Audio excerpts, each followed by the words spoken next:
Setiap tahunnya kita adakan 3 hari berturut-turut. So imah pula ya. Jadi di KPI kali ya. So imah. Makanya tadi itu kalau Ustaz Manduri saya pakai sarung saya. Kenapa? Tempat prakteknya kalau mereka anak berbeda dengan saya.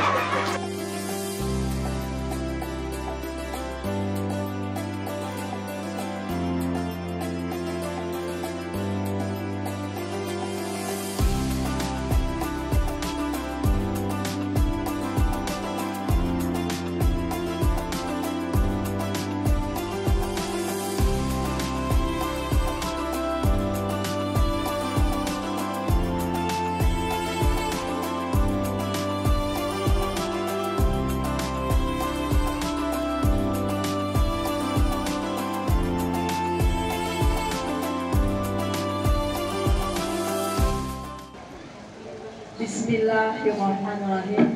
Assalamualaikum warahmatullahi wabarakatuh. Waalaikumsalam.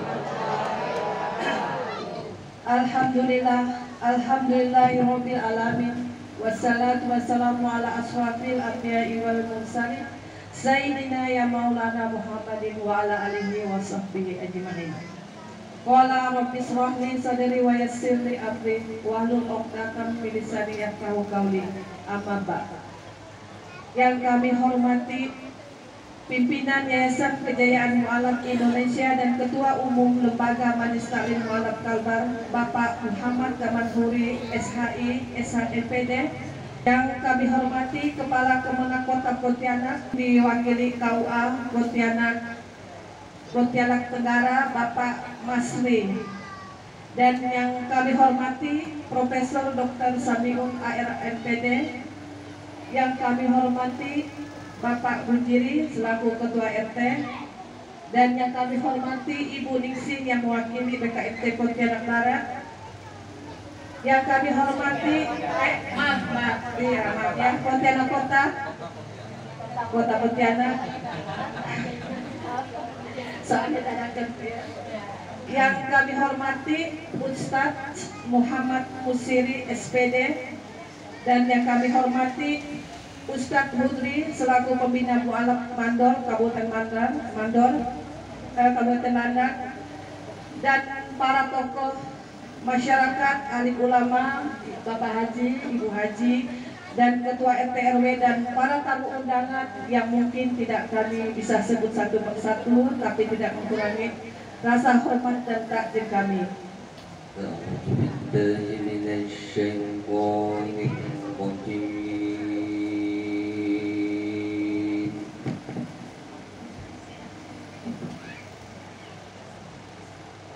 Bismillahirrahmanirrahim.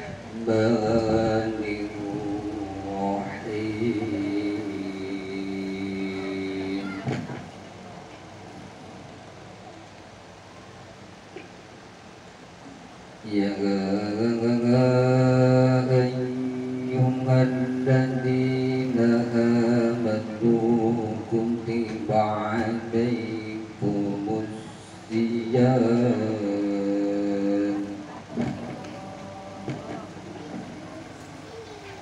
kutiba alaikumus siyamu kama kutiba alal ladzina min qablikum la'allakum tattaqun. Walitukammirullaha ala ma hadakum. Shadaqallahul azim. Setiap tahunnya kita adakan 3 hari berturut-turut. Nah, makanya tidak boleh kalau mereka yang kira-kira tidak bisa hadir, tidak boleh ikut. Jadi harus ikut 3 hari berturut-turut pesantren kilat. Jadi saya tegaskan kepada mereka, kira-kira kalau ada 1 hari tidak ikut ataupun 30 menit saja tidak bisa hadir, lebih baik nggak usah ikut. Nah, tahun kemarin kita hanya 35 orang ya. Nah, tahun ini kita 50 orang pesertanya. Assalamualaikum warahmatullahi wabarakatuh.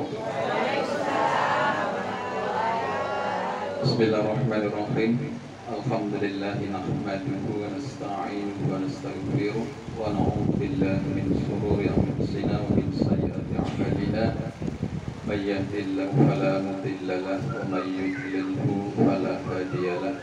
Asyhadu an la ilaha illallah wahdahu la syarika lahu wa asyhadu anna Muhammadan abduhu wa rasuluhu la nabiyya ba'dahu. Walaupun mereka berusaha semaksimal mungkin, Allah tidak akan membukakan pintu hatinya. Baik Bapak dan Ibu, ibu-ibu ya enggak? Pada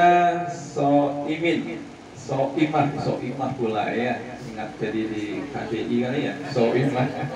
Soimin laki-laki, soimah berarti perempuan ya. Soimah sekalian, jadi ibu-ibu yang berpuasa disebut namanya soimah. Pada kesempatan ini salam dari Pak Kemenak. Beliau dari kemarin hingga pagi tadi mendampingi tim vaksinasi. Pagi tadi beliau mendampingi di MAN 2 Pontianak sampai sore ini. Dan besok masih berlanjut di MAN 1 Jalan Apel, juga di Jalan Budi Utomo, di Perguruan Al-Ihsan Jalan Budi Utomo, besar lokasinya.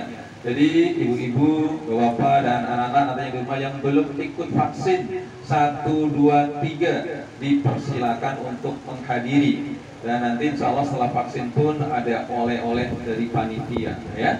Memang dikhususkan untuk vaksin booster yang ketiga, tapi kalau di antara kita ada yang belum vaksin 1, 2 juga disediakan untuk mengikuti vaksinnya. Baik, berikutnya tadi saya dengar bahwa setelah Ananda Monika mengikrarkan 2 kalimat syahadat, karena tadi sudah dibacakan oleh Ustadz Daman Huri bahwa Islam itu dibangun atas 5 fondasi atau 5 pilar. Yang pertama 2 kalimat syahadat, kemudian sholat, puasa, zakat, dan haji. Kelimanya itu harus berdiri kokoh. Supaya tiang itu berdiri kokoh, maka ada fondasinya. Tiang itu tidak bisa berdiri kokoh kalau fondasinya lembek. Seperti bangunan ini, sebelum tiangnya berdiri, fondasinya dikuatkan. Apa itu fondasinya? Yakni ketauhidan. Tadi telah dibacakan rukun iman yang ada 5. Salah satunya tadi ada takdir, bahwa Monika hari ini ditakdirkan oleh Allah untuk mengikrarkan 2 kalimat syahadat. Takdir itu adalah sesuatu yang tidak diketahui adanya, tetapi pasti berlaku. Pada hari ini barangkali Monika dulu tidak pernah bermimpi, tidak pernah ada cita-cita, dan hari ini barangkali tidak niatan untuk ketemu sama saya, untuk ketemu sama Prof, untuk ketemu para asatid dan para ibu-ibu semua. Tetapi hari ini ditakdirkan ketemu. Itulah takdir.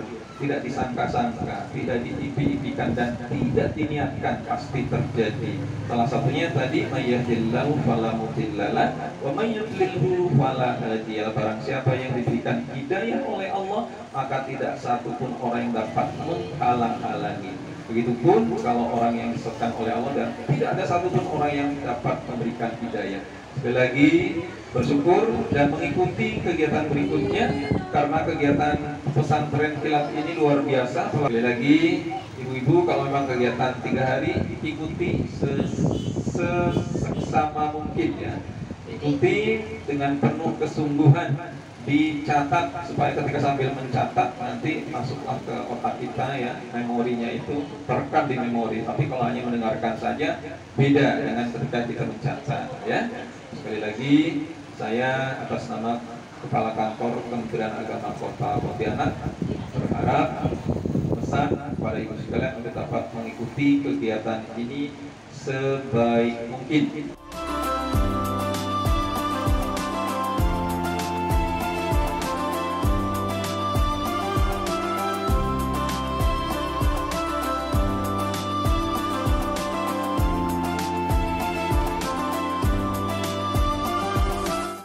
Wabarakatuh. Bismillahirrahmanirrahim. Alhamdulillahirabbil alamin. Hamdan yuwafi ni'amahu wa yukafi mazidah.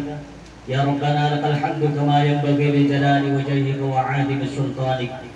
أشهد أن لا إله إلا الله وحده لا شريك له، وأشهد أن سيدنا محمدا عبده ورسوله. اللهم صل وسلم على سيدنا محمد مفتاح باب رحمة الله عدد ما في علم الله، صلاة وسلاما دائمين بدوام ملك الله وعلى آله وصحبه ومن والاه. أما بعد، قال الله تعالى في كتابه الكريم: أعوذ بالله من الشيطان الرجيم، بسم الله الرحمن الرحيم. إن الله يحب التوابين ويحب المتطهرين. Inna Allah yuhibbut tawwabin wa yuhibbul mutatahhirin. Sesungguhnya Allah Subhanahu wa taala menyukai orang yang bertaubat kepada Allah Subhanahu wa taala dan menyukai orang-orang yang menyucikan dirinya di dalam melaksanakan ibadah kepada Allah Subhanahu wa taala. Hadirin ibu-ibu yang dimuliakan oleh Allah Subhanahu wa taala, alhamdulillah pada kesempatan ini Ustadz Manhuri memberikan kesempatan kepada saya di santri kilat ini, betul-betul kilat ini ibu-ibu, kan sebentar lagi karena sebentar ini ibu-ibu ya. Sebetulnya pemateri toharoh ini lebih luas ibu-ibu sebetulnya waktunya, karena ada praktek, bagaimana praktek laki-laki dan perempuan itu beda ibu-ibu, itu beda. Bagaimana kalau misalnya seorang perempuan tersebut itu untuk mensucikan diri dari istinja atau seperti itu ibu-ibu, dari membuang air kecil, itu harus betul-betul ibu-ibu. Kalau nantinya betul-betul itu tidak bersih, maka sholat kita itu tidak sah. Makanya ibu-ibu, sebelum saya lanjutkan dan juga nanti ada praktik ibu-ibu, maka ada seorang perempuan ibu-ibu, perempuan tua bertanya kepada Hasan Basri ibu-ibu. Perempuan tua ini bertanya kepada Hasan Basri. Ketika bertanya kepada Hasan Basri, mengeluh kepada Hasan Basri ibu-ibu. Ketika mengeluh kepada Hasan Basri, datang kepada Hasan Basri kemudian curhat kepada Hasan Basri. Ya Hasan Basri, saya ini baru kehilangan anak saya yang masih gadis meninggal dunia. Tapi saya sudah beberapa hari ini sangat kangen kepada anak saya yang baru meninggal. Sangat kangen, sangat rindu kepada anak saya. Kemudian minta solusi kepada Hasan Basri. Kemudian Hasan Basri tersebut itu memberikan solusi kepada seorang ibu yang tua yang ditinggal anaknya yang baru meninggal tersebut. Kata Hasan Basri tadi tersebut itu ibu ini mengerjakan sholat 2 rakaat. Setelah mengerjakan sholat 2 rakaat, nantinya ibu-ibu tersebut itu membaca sholawat kemudian tidur. Kata Hasan Basri. Kemudian setelah itu, setelah selesai, pulanglah ibu tadi yang bertanya kepada Hasan Basri tersebut. Setelah pulang, nyampe di rumahnya dilaksanakan apa yang disampaikan oleh Hasan Basri, yaitu melaksanakan sholat 2 rakaat. Kemudian setelah melaksanakan sholat 2 rakaat, kemudian dia tersebut itu membaca sholawat kemudian tidur. Setelah tidur, bermimpi dengan anak yang baru meninggal yang ada di dalam kubur ibu-ibu. Ketika bermimpi dengan seorang anak yang ada di dalam kubur ibu-ibu, apa dalam mimpinya ibu-ibu? Anak tersebut itu dalam keadaan disiksa oleh Allah Subhanahu wa taala yang ada dalam kubur yang baru meninggal tadi. Kemudian datang lagi kepada Hasan Basri. Setelah datang kepada Hasan Basri kedua kalinya, curhat tentang masalah mimpi yang terjadi yang dialami oleh ibu tadi, bahwasanya anaknya yaitu disiksa di dalam kubur. Setelah itu Hasan Basri itu merenungi apa yang terjadi kepada anak yang ada di dalam kubur tersebut. Setelah merenungi ibu-ibu, bahwasanya Hasan Basri besoknya bermimpi ibu-ibu bahwasanya anak tadi yang disiksa yang ada dalam kubur tersebut itu faktornya adalah gara-gara ketika hidup di dunia dia melaksanakan sholat, melaksanakan ibadah, tapi dalam keadaan tidak suci kepada Allah Subhanahu wa taala. Kemudian cerita berikutnya ibu-ibu yang dialami oleh Nabi Muhammad SAW. Ini sebuah hadis ibu-ibu diriwayatkan oleh Hanad. Diriwayatkan oleh Hanad ibu cerita suatu ketika Rasulullah SAW melewati dua kuburan ibu-ibu. Melewati kuburan, ketika melewati kuburan ibu-ibu ada dua kuburan ini didengar oleh Rasulullah SAW. Yang dua kuburan ini yang ada di dalamnya itu disiksa oleh Allah Subhanahu Wa Taala. Ada dua yang meninggal, dua kuburan ini yang dilewati oleh Rasul, didengarkan ada suara yang disiksa di dalam kubur dua-duanya tersebut.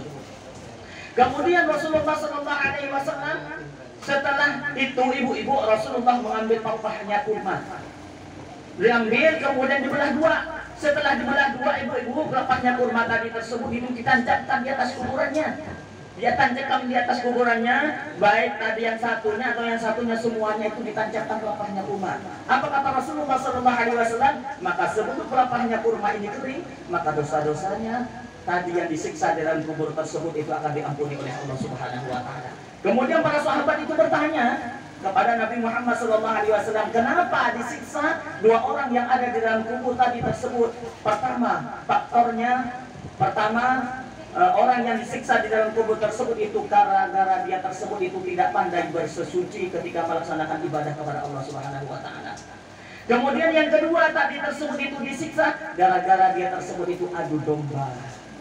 Nah ini ibu-ibu disiksa dua orang tadi tersebut itu dalam kubur, faktornya tadi tersebut. Maka sangat penting ibu-ibu, mari kita pelajari bagaimana caranya bersesuci atau taharah atau istinja yang baik untuk melaksanakan ibadah kepada Allah Subhanahu Wa Taala. Jelaskan di dalam kitab bahwasanya dalam segi istilahnya suci itu ada dua. Yang pertama yaitu suci dari hadas, yang kedua yaitu suci dari najis. Kemudian suci dari hadas tersebut itu harus paham dulu apa yang digunakan untuk bersesuci.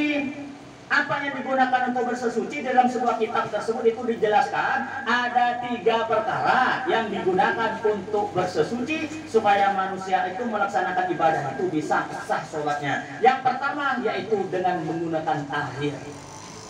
Dengan menggunakan air, nanti akan dibahas ini air apa saja yang bisa digunakan untuk bersesuci. Air yang suci atau mensucikan. Ada yang suci tapi tidak bisa mensucikan. Ada yang suci mensucikan tapi makruh digunakannya. Ada air mutanajis, nanti akan ada di belakang. Makanya ini tadi itu kata saya itu santri kilat ini. Betul-betul kilat ini waktunya. Seperti itu ibu-ibu. Belum prakteknya ini. Ini ibu-ibu ya. Makanya ini bersesuci ini ibu-ibu dimulai dari tadi bahwasanya suci dari hadas. Suci dari hadas, alat yang digunakan suci dari hadas tersebut yaitu yang pertama yaitu menggunakan air. Yang kedua yaitu menggunakan debu. Dan yang ketiga yaitu menggunakan batu. Kalau di dalam sebuah kitab seperti itu. Kalau tidak ada batu biasanya di hotel menggunakan tisu. Nah seperti itu. Kalau tidak ada tisu maka bisa menggunakan hal-hal yang lain yang bisa digunakan. Paham ibu-ibu ya? Asalkan hal-hal tersebut itu tidak mulia. Tidak terbentuk dari perkara yang mulia. Contohnya misalnya ada buku Arab digunakan untuk istinja, bisa ibu-ibu. Nah, itu hal-hal yang mulia. Maka ini buku yang pertama yang perlu kita bahas yaitu menggunakan air. Orang istinja, kebiasaan orang yang bersesuci itu menggunakan air. Kebiasaannya air seperti apa yang kita gunakan? Nah, di sini ada 5 macam-macam air yang patut kita pahami ibu-ibu. Yang pertama yang kita pahami, alat yang digunakan untuk bersesuci adalah air mutlak. Apa air mutlak tersebut? Yaitu air yang suci dan mensucikan. Seperti apa air mutlak? Yaitu air mutlak tersebut contohnya air hujan. Air hujan yang turun dari langit meskipun warnanya hitam, merah, biru, coklat, maka tetap dikatakan air mutlak. Karena airnya tadi tersebut itu bukan gara-gara kecampuran sesuatu. Bukan gara-gara kecampuran seperti kopi, teh, es, bukan. Memang murni turun dari langit, yaitu dikatakan air mutlak. Yang kedua yaitu air sumur. Air sumur biasanya itu kan kalau kawasan Siantar kan airnya hitam ibu-ibu. Kalau kawasan Sungai Jawa airnya putih, itu air sumur. Maka airnya itu tetap suci, mensucikan, itu namanya air mutlak ibu-ibu. Berbentuk seperti apapun warna airnya, baik itu asin ke atau bagaimanapun ke itu air sumurnya, maka tetap dia tersebut dikatakan air mutlak yang suci, mensucikan.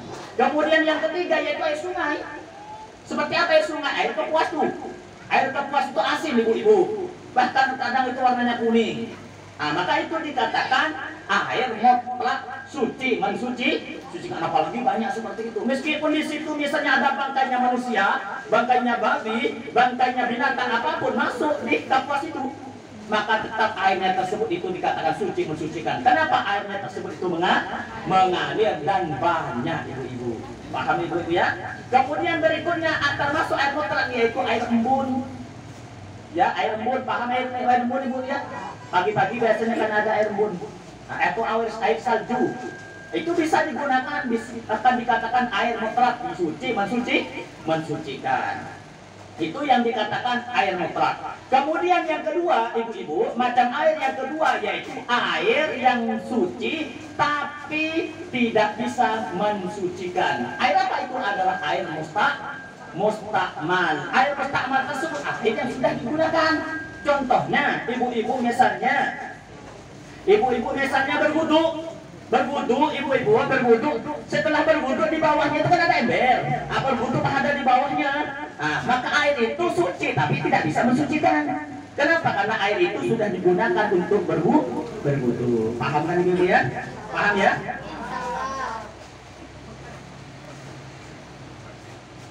Ya, itu yang dikatakan air tadi mustakmal. Kemudian ada juga air musammas. Air musammas tersebut itu airnya itu suci, juga mensucikan tapi makruh untuk digunakan. Seperti apa air musammas tersebut? Yaitu air yang dipanaskan kepada matahari. Yang keempat macam ada airnya itu air mutanajis. Air mutanajis itu air yang terkena perkara najis. Maka dia tersebut itu tidak bisa digunakan untuk bersesuci kecuali airnya itu banyak lebih daripada 2 kolah. Kemudian yang kelima yaitu air apa? Air yang diambil dari hasil mencuri. Misalnya di rumah kita tak ada air, tetangga punya air, diambil punya tetangga apa nggak tahu, maka tak sah ibu-ibu.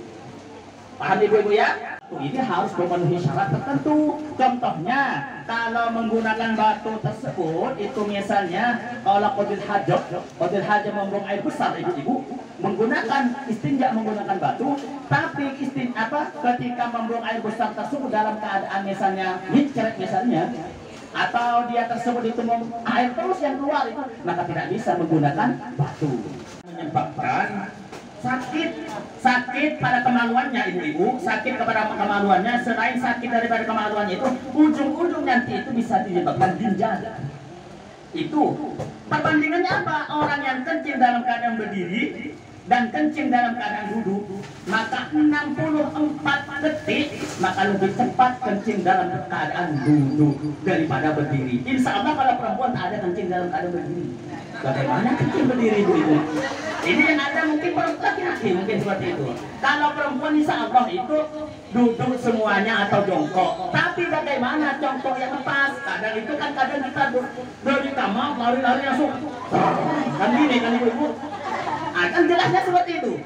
Kadang ini kadang itu kata gini ya. Iya, yang penting keluar seperti itu.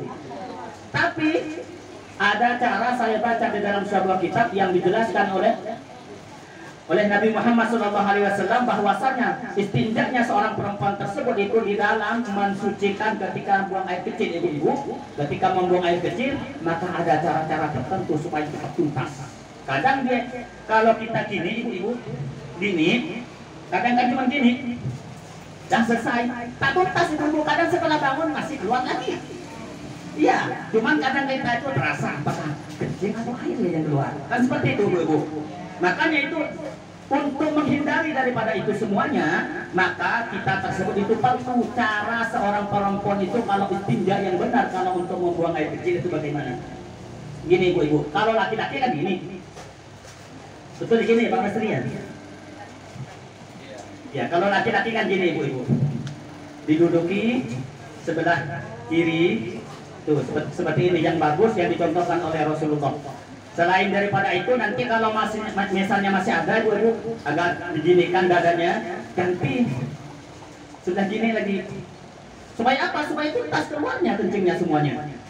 Kemudian kalau sekiranya masih ada ibu-ibu tadi tersebut itu berdehem. Tapi berdehemnya itu bukan di mulut saja, sekiranya itu dari perut Nah, seperti itu. Apa tujuannya? Supaya kencing kita itu tuntas keluarnya semuanya. Itu untuk laki-laki. Tapi kalau untuk perempuan sama seperti ini, ibu-ibu.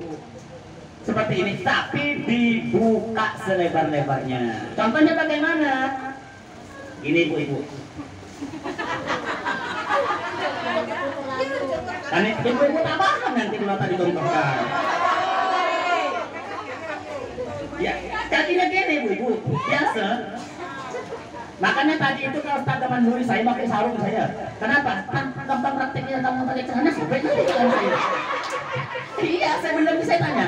Saya pakai sarung ya. Kenapa? Karena ada praktek yang harus saya praktekkan gitu. Gitu. Kalau perempuan ibu-ibu, perempuan kalau kecil, kalau ibu-ibu kecil gini, nah misalnya ibu kan kecil gini, yang penting keluar jangan setelah masuk kamar mandi. Tapi cara mensucikannya ibu-ibu maka harus dibuka. Begini kan ibu-ibu. Cara mensucikannya harus diginikan. Selain diginikan ibu-ibu, kalau ibu-ibu bandingkan misalnya ada kaca di depannya, ada kaca di depannya. Ini serius ini ibu. Ada kaca di depannya. Ini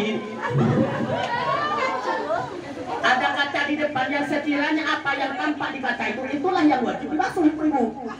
Kalau gini, ibu-ibu gini, diam di sini, tertutup ibu-ibu, tidak terbuka sehingga ibu-ibu gini, kira-kira ada di selat-selatannya itu tersebut itu tuntas gak kencingnya?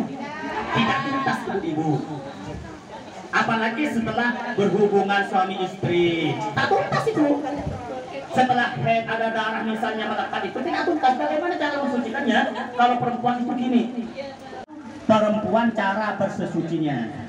Kemudian selain daripada itu ibu-ibu, bahayanya seorang perempuan tersebut kalau tidak menggunakan sebagaimana tadi, maka dikhawatirkan cipratan air atau cipratan kencing tersebut itu kena ke paha kita, kena ke kaki kita. Kalau sebagaimana tadi itu untuk menghindari satu, menghindari cipratan tadi supaya tidak kena ke paha. Yang kedua yaitu menghindari supaya tidak ada cipratan kencing atau air yang kena kepada kaki atau baju kita. Ini cara untuk membersihkan kalau kita itu kencing. Mandi keramas dengan menggunakan rambut. Biasanya digunakan bagi orang yang setelah haid atau nifas. Nah, seperti itu Bu ya. Biasanya setelah berhubungan suami istri yang sudah punya suami. Yang belum punya suami ya tak tahu ibu. Ini caranya seperti bagaimana caranya? Maka sebelum itu mandi besar ada beberapa hal yang perlu dilaksanakan. Yang pertama yaitu niat. Bagaimana niatnya? Nawaitul muslim dirafil hadasil akbari anil haidi fardhonillahi ta'ala, kalau haid misalnya seperti itu.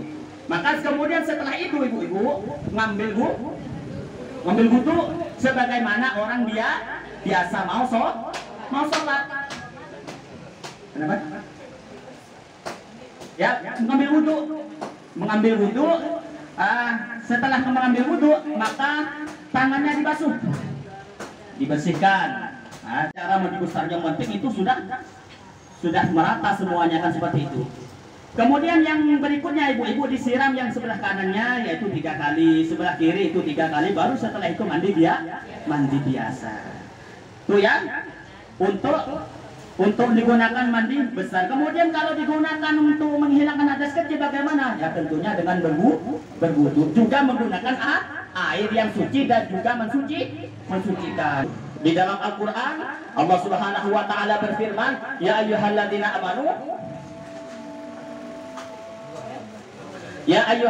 amanu idza kuntum ila shalah. Kata Allah, wahai orang-orang yang beriman, apabila kalian ini mau melaksanakan sholat, maka faghsilu wujuhakum, maka basuhlah wajahnya dengan sempurna. Nih. Yang kedua, kalau digunakan untuk tayammum, kalau misalnya tidak ada air. Kalau misalnya air tak ada, debu tak ada, misalnya ada di dalam hotel atau bagaimana, maka ibu-ibunya itu bisa menggunakan batu. Kalau tak ada batu, maka menggunakan tisu. Asalkan sebagaimana tadi, kotoran yang keluar tersebut itu tidak keluar terus-menerus.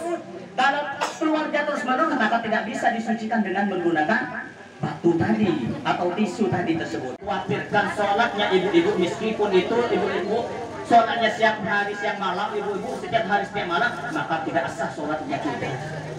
Kenapa? Karena kita tersebut itu ke dalam keadaan wudhunya saja itu kurang benar, kemudian itu cara bersucinya itu kurang benar, itu pakaiannya itu ya, itu yang pertama yaitu berkaitan dengan hadas. Kemudian yang kedua yaitu harus suci dari najis.